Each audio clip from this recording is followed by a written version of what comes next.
Bridges, and I am representing the ministry team at Unity Chicago here tonight. I am normally the Sunday service coordinator. Obviously, it's not Sunday, but that doesn't mean that I don't like a good excuse to take the microphone and stand up here. So, good evening and welcome. Unity Chicago has been presenting When Home Won't Let You Stay in our Sunshine Gallery. It's a poignant photography exhibition about refugees in America by documentary artist James A. Bowie. It provides a new perspective on the often hidden lives and compelling experiences of refugees in our communities. The number of globally displaced people has risen dramatically in recent years and is expected to continue to rise in response to ongoing conflicts, poverty, and climate change. International and national events have prompted debates in communities across the country about our duty to refugees, our American roots, and national identity. The exhibition consists of contemporary color portraits accompanied by first-person poetic stories that create an empathic experience of the plight and resilience of refugees working to make a new home in this country. You might be wondering what all the orange is about. The programs are orange, the entry bracelets are orange, and the reason that orange is the color for the refugee cause is because orange is the color of life vests. So as we experience this presentation this evening, I'd like you to consider the ways in which our community here within the church and also beyond the walls of our church could serve as life vests to these people and help buoy them up. Tonight, as part of the exhibition, James is presenting this live community event to consider more deeply the experiences of refugees and our responses to the needs of displaced people around the world. He will share stories and photographs from When Home Won't Let You Stay and lead a community program about how current refugee policies and attitudes reflect the state of the empathic imagination in our civic life.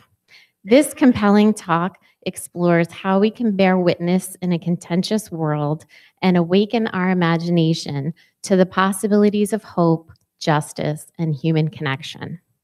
James's work explores issues of human rights and social connection. He's spent his career covering a wide range of global and national stories, from the war in Bosnia to Hurricane Katrina. His photography and writing have been featured in the New York Times, Times Magazine, the Associated Press, as well as in numerous exhibitions. James is also an educator and professor and a winner of the National WOW Award for Innovation in Higher Education. He also appeared most recently on Chicago Tonight, Monday evening, in support of this very event. Please welcome to Unity Chicago, James Bowie.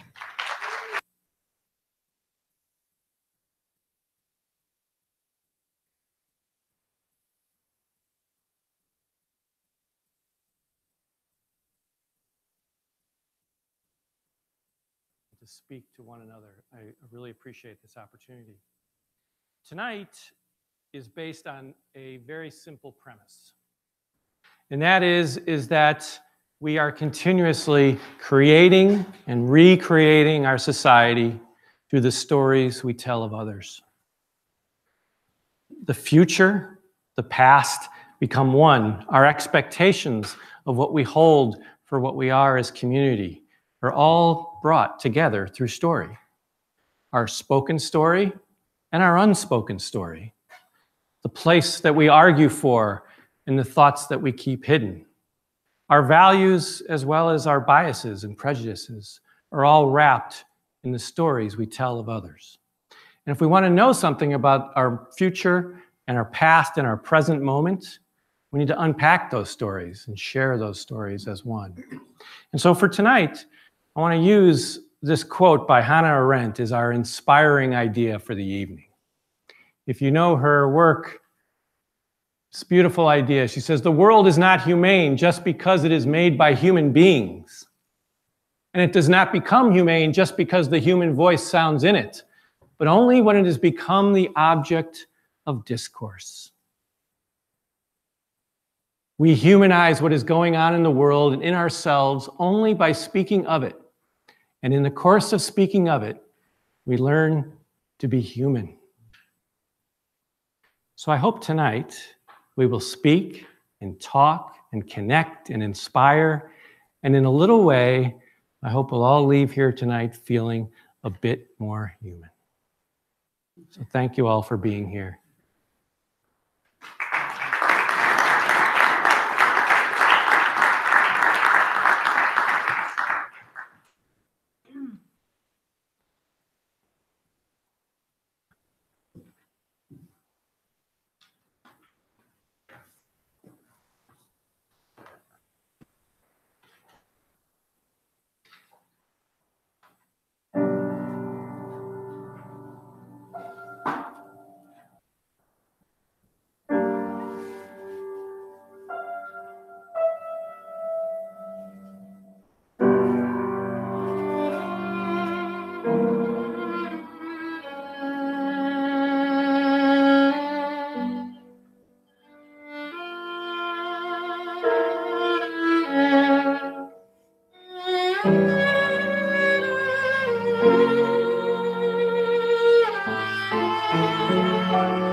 I'd like to introduce you to Sam Sam. I met Sam Sam in Mankato, Minnesota, and we spoke in her apartment with her husband, and this is a little bit of what she had to say. Life in Mogadishu was chaos. The groups were at war. Everybody had guns. There was random fighting and killing. Our neighbors and cousins were killed. Every day we were living in fear that something would happen to us. I couldn't stay.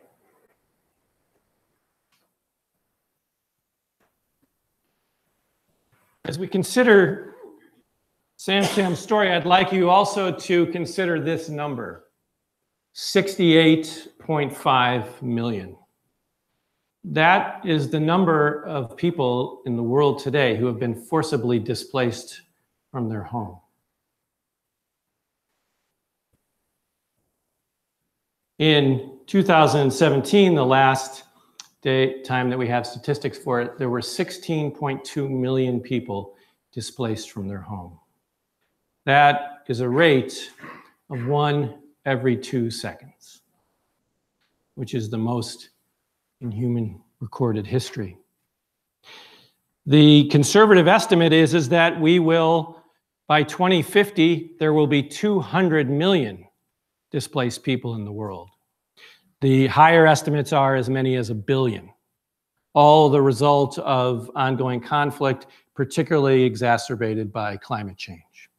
So the issue of boundary and connection and placement and displacement is center to who we are as a world community, what we are as individual countries, and what will we become. It's the unescapable fact, it's the unescapable issue that we contend with today. One of those groups, we refer to a certain category of people as refugee. The refugee distinction is a legal distinction of people who, of a group of people who have been given refugee status by the UN. And then within that group, there are people who are designated then for resettlement. So the refugees who come to this country are, number one, first of all, designated as refugee by the UN. Then it is determined that it is appropriate for them to resettle. They are vetted and they come to this country as legal immigrants. Another group that is similar are what we call asylees. And those are people who come to this country to escape, but they come first to our border and request admission as an asylee, and the legal process for them then begins at their arrival. So if they're escaping violence and they flee to this country, they arrive, they go through the legal process then about whether they will be given the opportunity to resettle or to stay in this country. So a refugee comes here as a pre-established legal immigrant, an asylee comes here and that process begins at the time of arrival. These are important distinctions because, of course, in the so-called Muslim ban, while that was in place, we banned all refugees. And of course, our current debate around the wall is being inflamed by this notion of a caravan. The caravan are mostly asylees. These are people coming to the United States to seek asylum. So we understand who those categories are. Of the refugee population, there are currently 25.4 million refugees in the world. If they were a country, they would be in the top 10% of countries by population. Yet, in our country today, we have this. We will admit in our country this year, if the ultimate cap is 30,000 refugees, which is the lowest in the 40-year history of America's resettlement program, that is a cap. We're on target now to let in quite a bit less. So the question of refugee has become a divisive one in this country. And it has become one in which we have a battle of metaphors, a battle of ideas about refugees. One half of our population roughly sees people in need, and the other half sees danger. Another part of our population sees victims, while the other sees enemies. And in a way, it speaks to this larger division as we face the question of American identity and the role of immigration in that process of becoming the country that we want to be. And I think this is captured quite well in the New York Times headline from 2016, Refugees Discover Two Americas, one that heals and one that hates.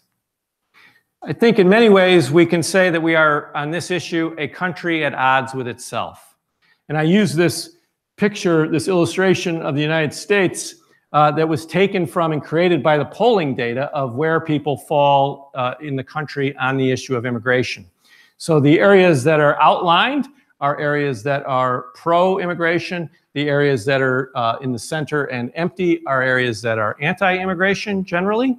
And I feel that it's a great metaphor for our country in the sense of, I think about it as a fabric that has lost its threads, that has started to become unwoven.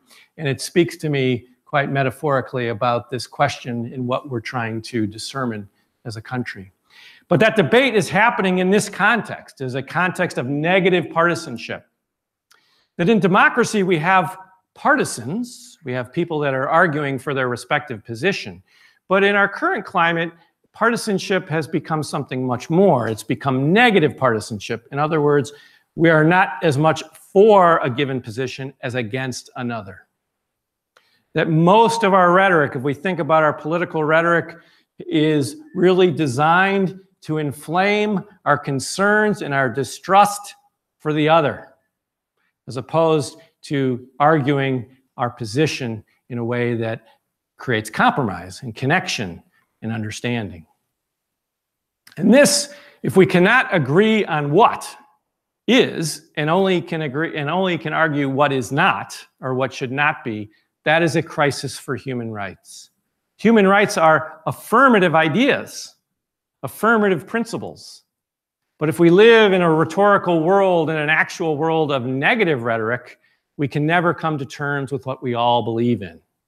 So it causes us a great crisis for what it is to be human with rights, and also at the same time, it is a crisis for our democracy.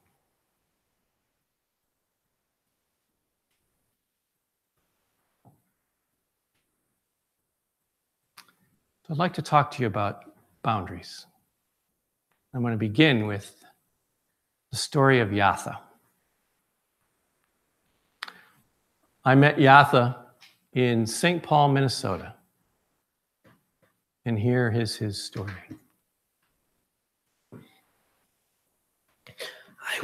I was beaten and tortured by 6 people. I was bleeding from my ear, my eyes, and mouth. Around 11 p.m., they took my clothes off and threw me in the river. I was floating unconscious all night. There was one girl who witnessed what happened. My body was found about 7 in the morning. The whole village thought I was dead. I survived.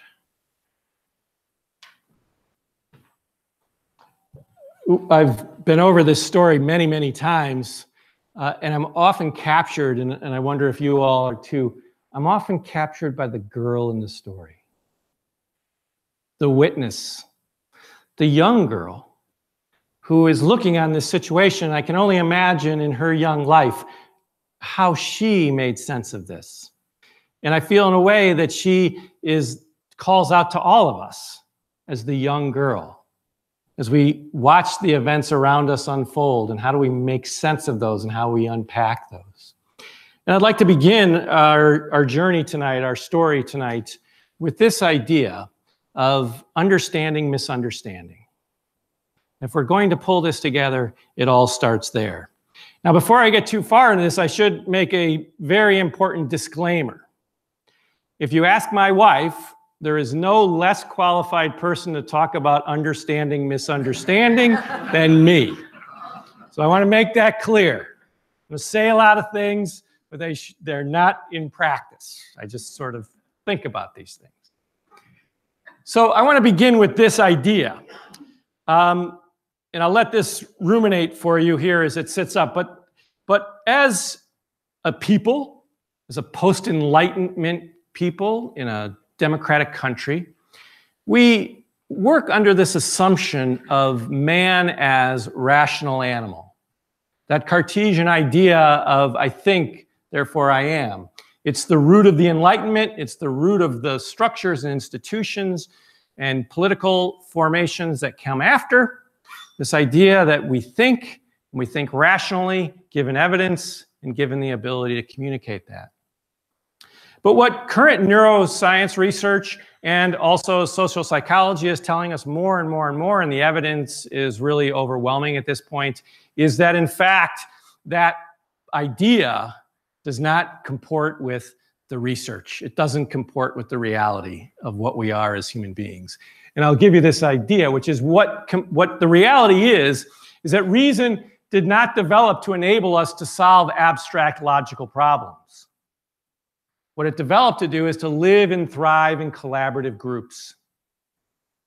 So our cognitive processes aren't established and don't work in the idea of sort of hierarchical reason or logic, but actually work in these very subconscious ways around how we are working in group, both surviving, staying together, collaborating. And the main idea of this is, and the main thing we all need to understand is this: we are tribal. And all the research is telling us more and more and more that the dominant unconscious driver of our thoughts and actions is our tribal being. Whether we like it or not, we are tribal and we are motivated by tribes. The famous idea around this is the Robbers Cave experiment.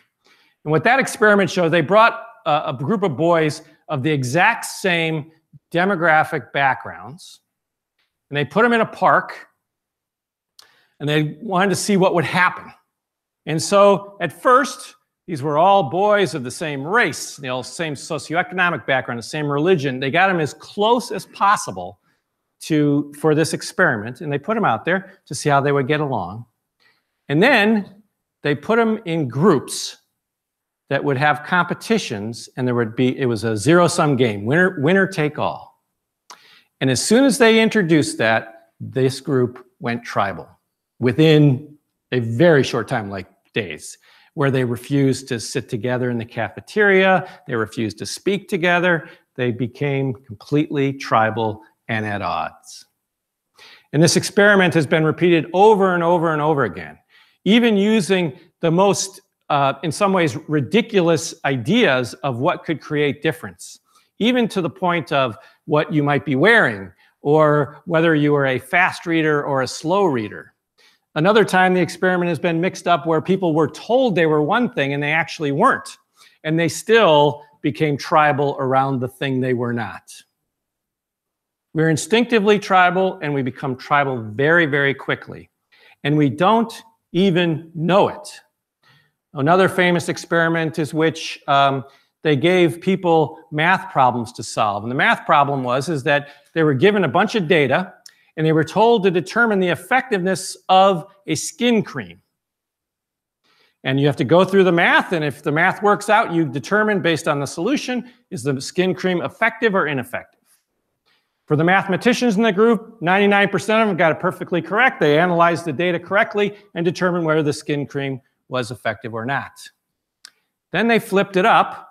They gave the same group the same data, but they told them that the data was to determine whether gun control was effective or ineffective. And what they found immediately is the math changed based on people's political affiliation and interest in an opinion about gun control.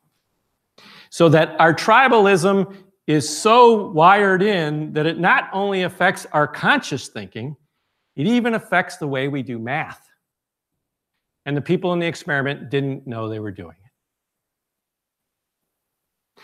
So our tribalism we are confirming our perceptions and our interpretations to the values that define our cultural identities. So identity determines outcome in this case. In short, we are not very good at objective moral and political reasoning. It's our greatest strength and our greatest weakness. We collaborate to build bridges and cure cancer and create megapolises in these really exciting ways, but that ability and need to come together also creates division and hostility and hate and fear. This is C.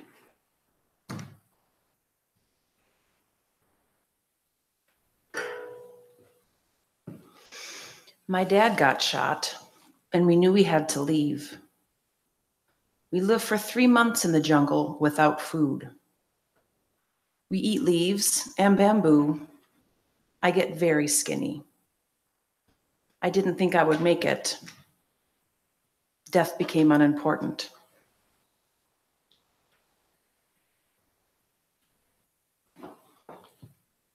I'm sitting here with C in her kitchen. And she's just a beautiful, calm, quiet woman. And when she said those words, death became unimportant, it just cut me like a knife, as you can imagine. But C speaks to something, I think, that speaks to this issue of tribalism that we're getting at, which is the idea of threat. That tribalism and our tribal instinct is driven by our sense of threat. And the biggest threat we have is by our sense of identity. If anything threatens identity, we become instantly tribal. So part of course, what's happening in our country and what we have to be careful of is that, quote unquote, the identity wars. Often that's a term used by one side of the discussion, but it's effective because it understands very well that much of what we're talking about is wrapped in identity. So when we're under threat, we go tribal. And in that process, we often develop a different moral language. In the United States, the language and the terms, if you look at the data and you watch the discourse, on the conservative side, the words that you will hear over and over again that conform to those values are respect, discipline, security. On the quote unquote, the left, you hear words like compassion and equality and openness. But the interesting thing and the challenge for us as a society is that they become mutually exclusive, right? We use those words against the other. This talk is not to name names, but unfortunately some of them help with the illustration. If you watch a certain network, you will see this all the time, right? If you listen to press releases from various government agencies and departments, you will hear these words embedded over and over again. If you watch another network, you'll hear this. And you'll see this idea as if they're mutually exclusive. That, in other words, what happens is we start comporting our moral values and ideas to our tribe. And then that tribe it becomes the way that we identify our tribe, that we disconnect about things that really aren't disconnection. So tribalism destroys the trust and objectivity and replaces it with competing loyalties. And I would argue competing loyalties for things that we are actually all loyal to. But most importantly it's driven by another dynamic. And that is that currently in our early 21st century, we really do not have the tools for understanding. In fact, what social media and technology is really started to do is it has made tribalism free. The barriers to tribalism are gone. And the ability to spread that and connect with that and inflame with that, it's really the currency of social media, because it's when we're inflamed, we're engaged. We all see it. We all know this. It's become commonplace to understand that. But what has happened is, and I think it's important for us to understand at this moment in time, is that we are all tribal, and now we're working with tools that make that tribalism worse.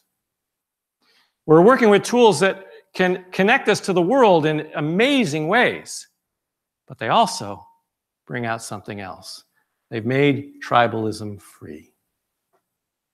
And so as we go forward, we need to think about this, that we have an urgent need to find a new way toward understanding and cooperation.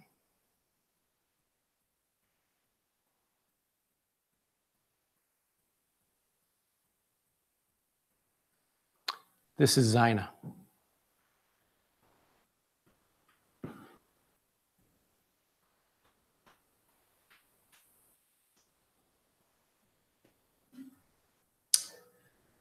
I was 12 years old. All I remember is the shouting. And I see my uncle killed. That's all. And my mother screaming.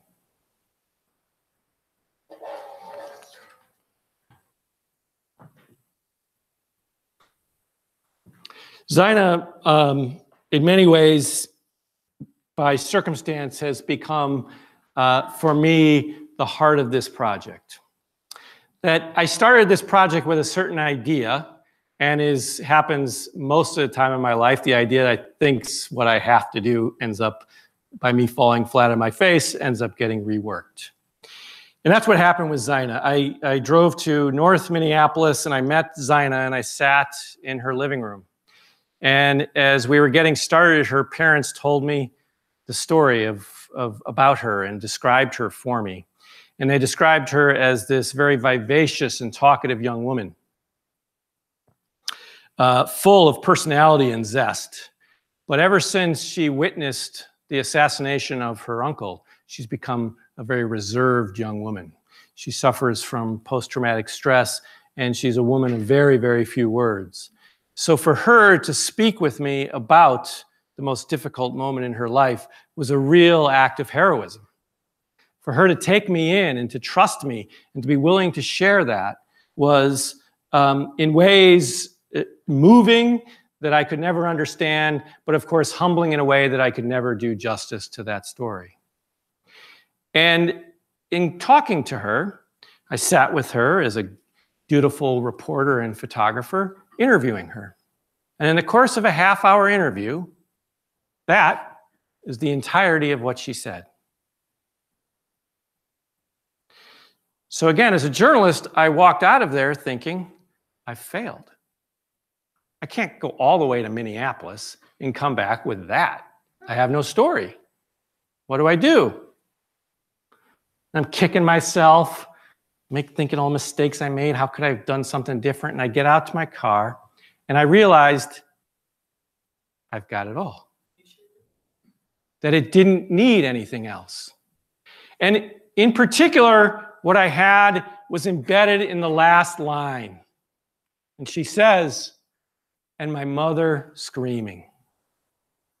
And I recalled my own life. Me, this middle-aged white guy.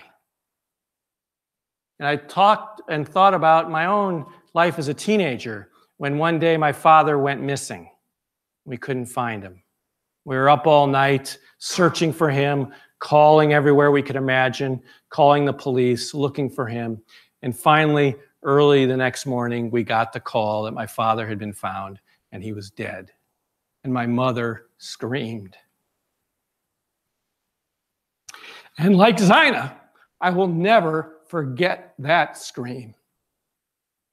And if Zina could speak to one thing, she can speak to the scream. And if I can remember one thing from my life, I can remember the scream. And in that shared experience, Zina and I became one. That we don't need a lot of detail. We don't need a lot of story. We have something else. We have something else far, far deeper. We have this. We have empathy. We have the opposite of tribalism. We have the light side of our shadow side. We have this ability to connect with other people and to understand what they are feeling and what they're thinking and what they are living in ways that are profound and immeasurable and in many ways unspeakable, beyond words. Empathy actually comes from a term used, a German word used for art criticism, meaning feeling into. It's that ability and capacity to feel into a work of art and take out its meaning for oneself. In the same way, we can do that with fellow human beings. And what it provokes and what it promotes is this empathetic imagination. That our imagination fills in the rest. And so when I left that interview and saw what I had and realized what I had, that became the driving force of the whole project. So then all of the stories became these spare poetic pieces of verse that I realized I don't need anymore. In fact, it's more powerful as it is. And so as you see, each one of these is very spare. I often talk and interview the refugees for hours, and I find these little pieces of found poetry to put with the photograph to engage your empathetic imagination. In that same way, the photographs are spare, using light and shadow to pull you out into this larger story and to connect in your empathetic imagination. So let's exercise that with Peter.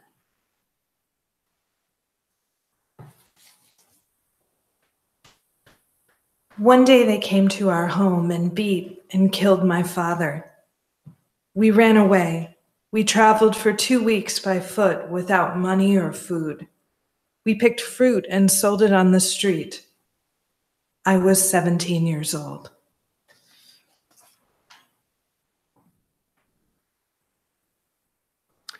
The feelings of empathy, the ideas of empathy have recently begun to be confirmed by neuroscientists, particularly through MRI scans and MRI research.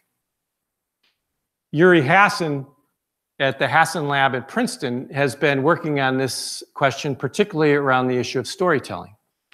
And this is what he has found. He puts a listener and a speaker in separate MRI machines and has them tell stories. And in the course of telling stories, an amazing thing starts to happen. And if you see it here on these scans, are that their brains completely light up in the same way.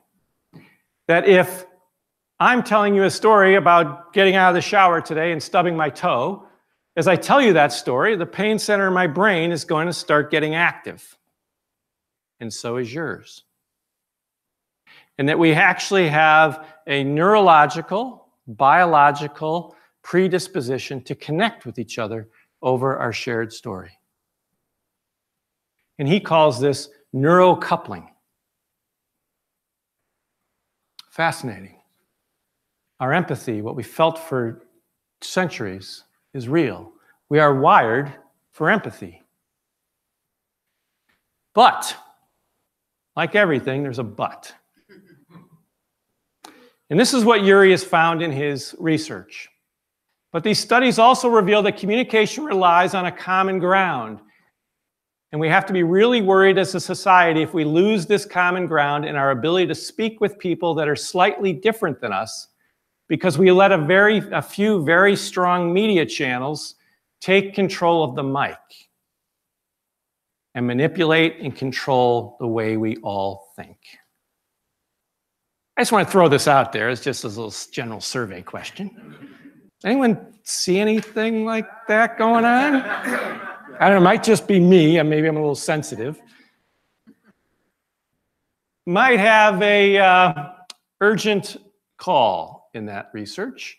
But what, of course, he points out to is that empathy is not automatic. That what happens with empathy, or its counter, tribal, is that these are two forces in play at the same time. And that what we are working and discerning and exercising and improving is our ability to use one over the other at the best times for our society. And so, in many ways, his research is calling us to something.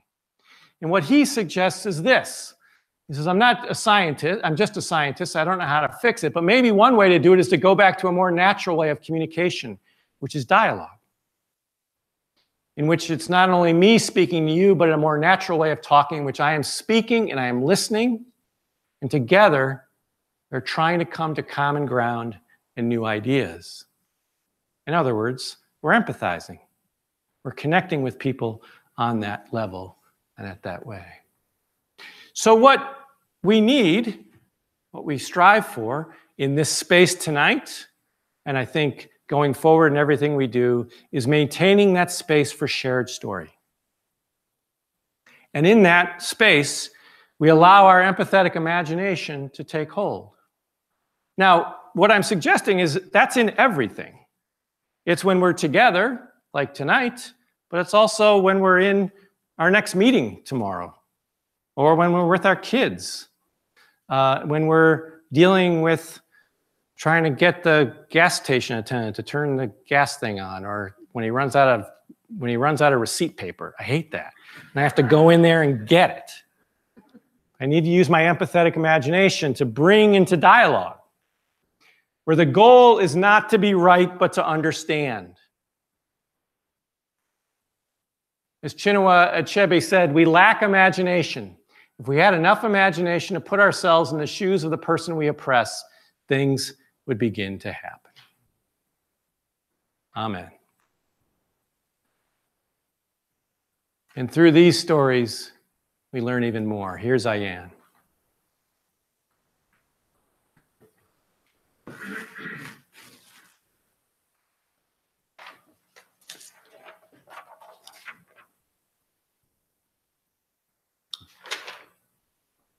I was 12 years old.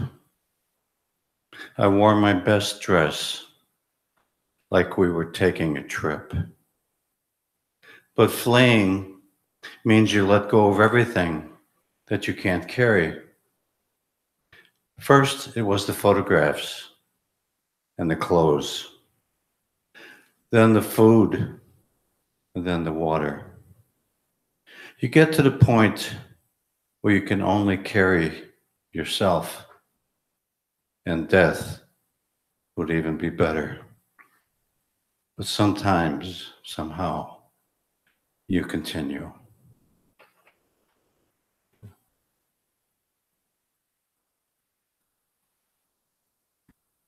Here's Mohanad.